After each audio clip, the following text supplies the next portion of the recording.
Are you tired of feeling like a potato? An ugly, naked mole rat who's just trying to get a man? Do you just want to know how to snatch that face to the gods? Well, kiddos, today I'm here to teach you how to catfish a man or girl, whatever you're into. Catfish yourself, does that make sense? Do it for yourself, honey. Self-love. Okay, so starting off, we gotta moisturize, that's key. Gotta protect the skin before putting on pounds of makeup to cover up that ugly face. And now moving on to foundation, I'm going to be using the MAC Face and Body Foundation. It's more of a sheer, like lightweight sort of coverage, so we got to look natural to look like it's actual skin and not like a pancake. And I'm just going to use my fingers to rub that in because that works best with the foundation. Also, make sure your hair's out of your face. You don't want foundation in your hair, like that's not a good look. So now moving on to concealer, I'm just going to use this concealer. It's the Wake Me Up concealer by Rimmel, so I hope it does wake me up because I'm dead inside. Yep, and I'm just going to use that to cover up my dark circles because without it I'll look like a zombie. And I'm just highlighting the high points of my face. So I'm going to highlight my flat nose, my big forehead, and my chin. So after creating a masterpiece on your face and looking like Coachella season, you just want to blend that in with a booty blender. So after that, I'm just going to spray my face with some Mario Badescu rose water because my face was looking like a pancake, so I had to make that dewy. And make sure your face doesn't look cakey after foundation. In order to be a good catfish, you're going to make sure that your skin looks like skin. So after putting your new skin on, we're just going to move on to the brows. I'm just using this magical pomade that gives me brows, although they look quite fake afterwards. It doesn't matter, it's fine. Also, stay tuned for a brown caterpillar eyebrow look that's going to be coming up soon on my channel. So after you finished your two brown caterpillars that are sitting just above your eyes, I'm just going to prime my eyelids and then powder that shit so it doesn't crease. Now I'm going to be moving on to my eyeshadow. I'm going to be taking that light brown transition shade into my crease and all over my eyelid with a flat shader brush. And we're finished. Haha, just kidding. That was really cringe.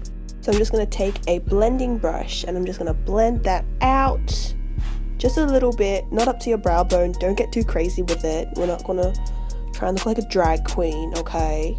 Something believable, you feel me? So now I'm taking this orange shade.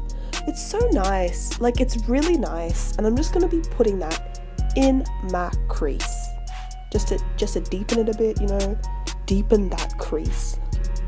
And you just got to remember to blend. Use that blending brush again and blend the edges.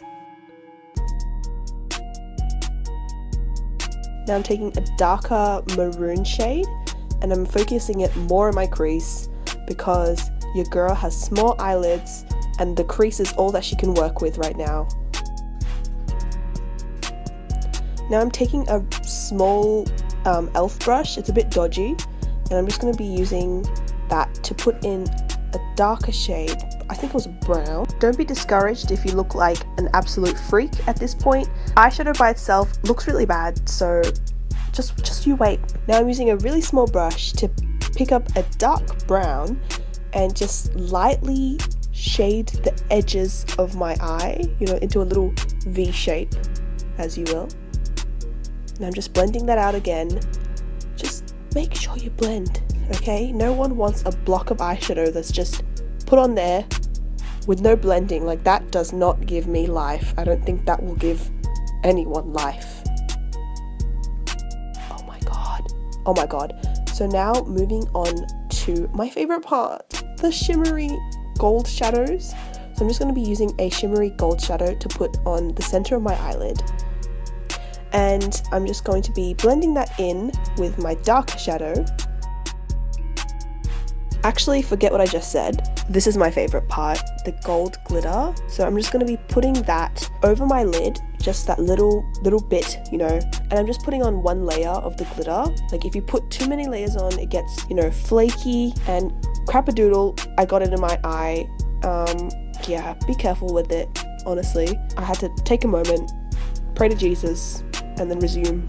And now let that dry. It's important that you let it dry, otherwise it'll stick to the top of your eyelid, and since I have quite hooded eyelids, that happens quite often. Now moving on to eyeliner. So today I'm going to be using a brown eyeliner, and it's quite dark, so it's not as dramatic as black eyeliner, but it's still pretty visible. So I'm just going to be lining my eyes. I usually don't go for a full-on cat wing, like vertical just above my eye. Like I follow the line of my eye. So to pull the eye look together, lashes are essential, like crucial to me, because I was being stupid and I ripped off half my lashes, so now I cannot live without false lashes. Look at that face of concentration, honestly. If only I concentrated hard when I'm studying instead of putting on my eyelashes like that. HSC, come at me, bro. But yeah, so after the eyelashes, I'm just going to show you the difference. So after you're done applying your lashes, make sure to push up slightly so that the glue sticks up a bit and like doesn't droop down. So now moving on to blush, I'm going to take this cute love heart shaped blush that I got for my birthday. I love my friends. So I'm just going to be putting that all over my cheeks. I'm actually taking quite a lot because I want to look alive somewhat, because the foundation just hid, you know, all signs of life. After that, feeling rosy cheeked and blushing, I'm going to be using bronzer to, you know, carve out those cheekbones, give myself some bone structure, fool these people that I actually have a contoured face instead of a potato as a face. This is crucial in slaying the catfish game, because you don't want to be looking like a round piece of potato. You want to be looking like a chiseled Michelangelo sculpture. Correct me if I'm wrong. Did Michelangelo create sculptures? I'm not sure. Art people, help me. So now I'm gonna snatch that nose. I'm gonna snatch it. Like I'm gonna snatch it off my face, put some brown powder on the side of it, and then put it back on my face. So I'm just doing that by pinching my contour brush and then blending it out a bit. And yeah. Oh my god. Now moving on to my highlight, I'm going to be using the Anastasia Sundipped Glow Kit. And I'm going to be mixing the two lighter shades because the other two are too dark for me, unfortunately. But damn, look at that glow. Look at that glow. So we're supposed to be going for a natural glow, you know, but I never do. I don't think anyone ever really does, you know. Just want to look like you've been sweating for 3 hours just on the top of your cheekbones, just that bit sweating, and your nose sweating, and that's the look we want to achieve today. So now I'm going to take this funky red tint pen that I got from e.l.f. It's a bit dried out, but the color's really nice, and I'm just going to use that to line my lips. So I'm just going to fill in my lips with this red lipstick that I got from Revlon. It's okay. It's so-so. I got it in like year 8 when I was feeling a bit bougie, and I was like, yes, red lipstick. I can rock this when I'm 12. So I'm just gonna blot away with my tissue. Okay, so the makeup look is done, but I look like a grandma wearing that pajama slash t-shirt slash. So I'm gonna change into something more appropriate or more inappropriate. I don't know. Potato bench, catfish bench, potato bench. So I hope y'all enjoyed that tutorial. It was slightly a meme, slightly realistic, because I am somewhat a catfish. So if you see me in real life and you're like, whoa, who is that potato? Just think about the potential that I can bring about my face when I have makeup on, okay? Okay. Thank you so much for watching. Yeah, live your life, boo. Thanks for watching.